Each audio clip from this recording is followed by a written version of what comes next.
Okay, boys and girls, let's continue with reading, please. Week 2, the history of communication. We're going to go to page 314 and 315, please, boys and girls. All right, the telegraph. By the mid-1800s, people could share ideas through books, newspapers, and other written texts. However, there was still no way for people to communicate quickly if they were located in two different places. This would begin to change with the arrival of the electric telegraph, which could send messages by using electric current traveling along wires. In 1820, a Danish scientist named Hans Christian Ørsted found that an electric current can cause a magnetized needle to move. This discovery led to the invention of the telegraph. In communication by telegraph, an operator would send a message by using a special device to vary the electric current flowing through the wires. When the amount of electricity changed, a device at the receiving end would convert the signals into a specific series of clicks. An operator would then decode these clicks into words, or a telegram.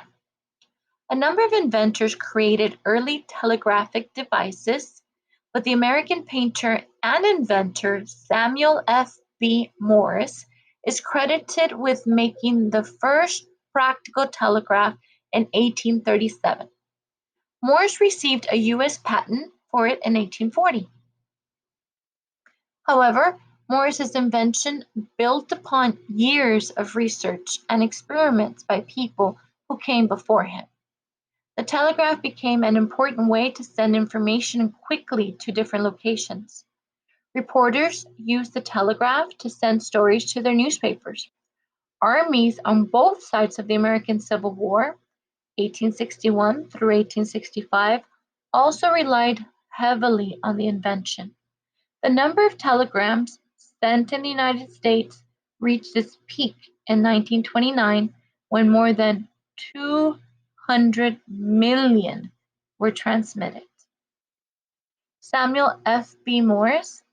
Samuel F. B. Morse was born on April 27, 1791, in Massachusetts.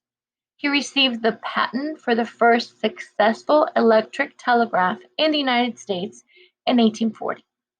He also invented Morse Code, a system of sending messages using short and long sounds combined in various ways. Okay, boys and girls, let's have our discussion, please. We're talking about our past, mid-1800s, boys and girls. That's over 200 years ago, about 220 years ago. And the way ideas were shared were through books, newspapers, and written text. Obviously, boys and girls, at this time, there was no cell phone, no social media, how to communicate. So it was just books, newspapers, and letters, written text. But they needed another way to communicate with others that were in two different places. The phone was not invented yet, boys and girls, so they used a telegraph. And we have seen this device, we have talked about this invention actually in last week's social studies lessons, telegraph. So this is the individual who discovered that electric currents can cause a magnetized needle to move. And so because of that discovery, it led to the invention of a telegraph. And the telegraph, boys and girls, it's a machine, and this is how it looks like. It would be, they could communicate with little clicks and sounds, boys and girls.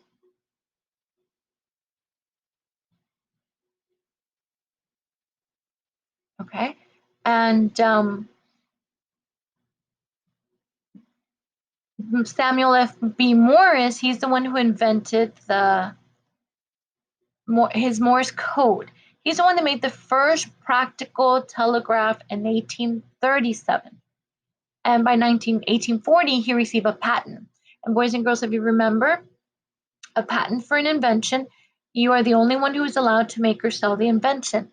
You own that invention, so you have the rights over it. No one can copy your invention. No one can make the same invention and sell it and make money. You're the owner of it. And it is signed and sealed by the US Patent Office, and it's yours.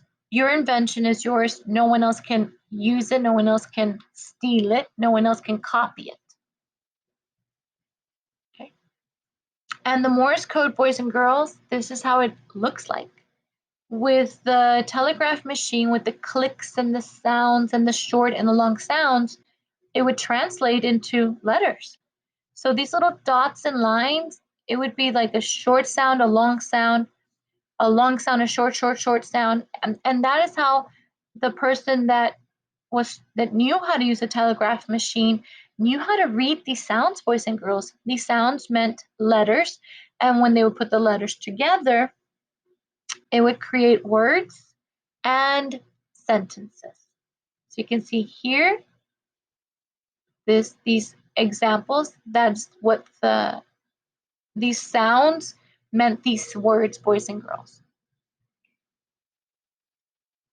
And the telegraph was very useful, again, before the telephone was invented.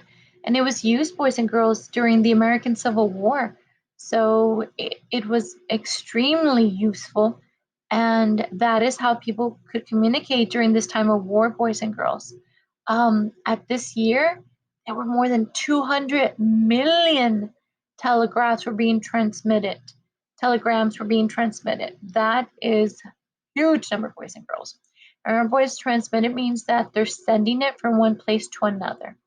This is the individual. This is Samuel F.B. Morse. He's the one that invented this idea, this code.